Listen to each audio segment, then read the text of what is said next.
Can you imagine how much media coverage Patrick Mahomes would get if he were to go missing? Well, an NFL player named Samuel Beal went missing July 12th of 2025 and still hasn't been seen or heard of. It's been 7 months and family and friends have said this behavior was completely out of character for him. Even his girlfriend stated that he would never do something like this. Despite that, the story has received very little media coverage. Athletes don't just go missing out of nowhere. I think something darker is really going on. Something that the industry may have a hand in. At the end of this video, you may feel the same way. To understand football's origins, we have to understand the era it was born in, an era dominated by elite institutions and Freemasonry. Freemasonry didn't invent football, but its members were deeply embedded in the same elite circles that formalized the rules, structure, and the values of the game. Across various occult and esoteric circles, rituals frequently center on themes of sacrifice, initiation, and transformation, usually meant to represent personal loss, discipline, or rebirth. Just last year, 24-year-old Dallas Cowboys player Marshawn Kneeland tragically took his own life. Moments like that make me pause and reflect, not to jump to conclusions, but to question how much pressure, control, or unseen struggles athletes may be carrying behind the scenes. I don't want to label it as a sacrifice, but after watching the video about Michael Jordan and the long-standing speculation surrounding his father's death, it made me start looking at the world of elite athletes a little differently. I know he had to pass, but I think he was murdered. And the fact that he was murdered is a searing kind of pain. I mean, have you dealt with that? Have you accepted the fact he was murdered? No, because I'm a very optimistic person to a sense that I don't look at the real bad part of it. I look at no matter what happened to my father, he's not here. Yeah. So he's passed to me. Mm-hmm. I want to look at it in a good sense. Yesterday, the Charlotte Observer reported that Hugh Rogers, the attorney for one of the teenagers accused of killing James Jordan, has new information concerning the case. Rogers now believes that the two suspects are innocent, that someone else murdered James Jordan, and then the two teens stumbled upon James Jordan's car. He declined to give further detail. Police findings seem to confirm the idea that they had yesterday, that this was merely a random act of violence and not a premeditated murder. Again, throughout the morning, we'll continue to bring you the latest information we have on the arrest of two suspects in the murder of James Jordan. Now, private funeral services will be held this afternoon in Wallace, North Carolina. And Tom Steiner is here with sports, and Michael Jordan seems to be dealing with the tragedy of his father's death quite well. Yeah, he says he and his family are coping very well in the aftermath of his father's tragic death. And Michael Jordan faced the cameras in a packed news conference this morning, but the media was asked to limit their questions to the benefit tournament he is playing in this weekend in suburban Washington, D.C. Jordan said he committed to this Pro-Am event and wanted to keep his word. Besides, being around quality people in time of need only aids in the recovery process. I saw Michael Jordan. I met Michael Jordan at this Michael Jordan party. It was at his party. And I never, I know it's rumors that I asked him for an autograph and he said no, or like, that's a lie. I saw Michael Jordan. I'm at a party and I don't ask nobody for nothing. I never do. I don't like when people overly do it to me. I had saw Michael Jordan taking pictures with girls. He was like, and I ain't mad at it. He's taking pictures with people, you know what I'm saying? And he's taking pictures and he just, every now and then taking pictures, you know what I'm saying? So then later on, you know what I'm saying? I seen him and it was like, oh, there go Mike. And he was standing over there. He was with some of the Boston Celtics. He was with Spike Lee. He was with I don't know, some other people. And I was just like, man, this is just that one moment where I'm gonna say, you know what I'm saying?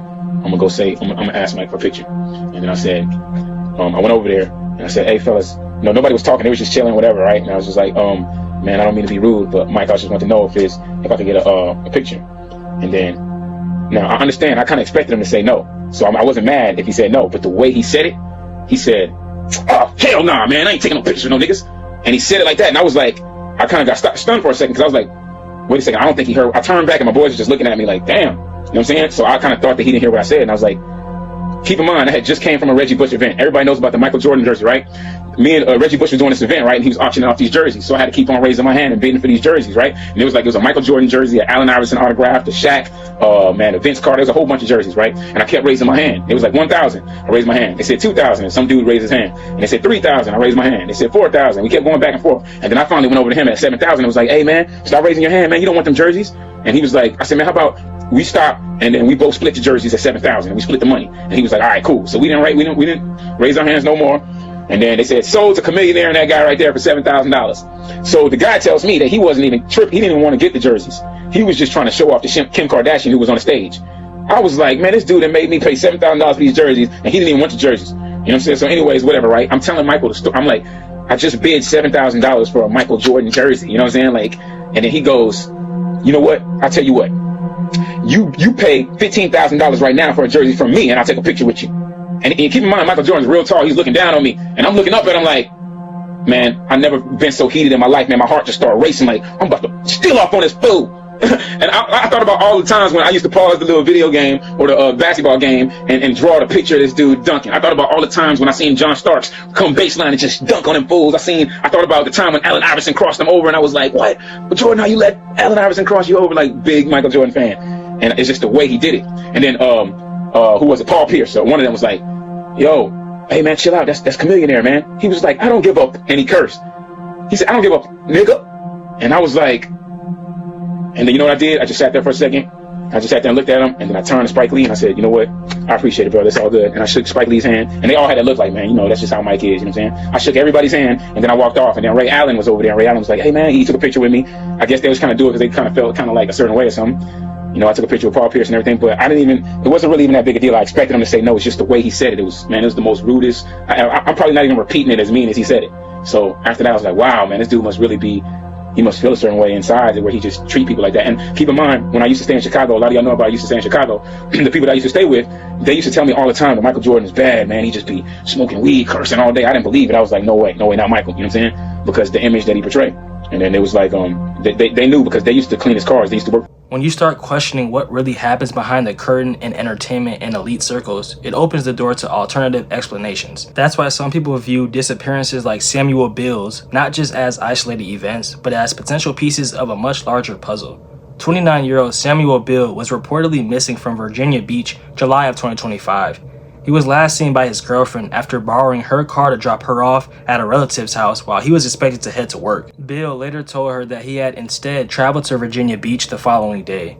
The borrowed vehicle was later located in Virginia Beach.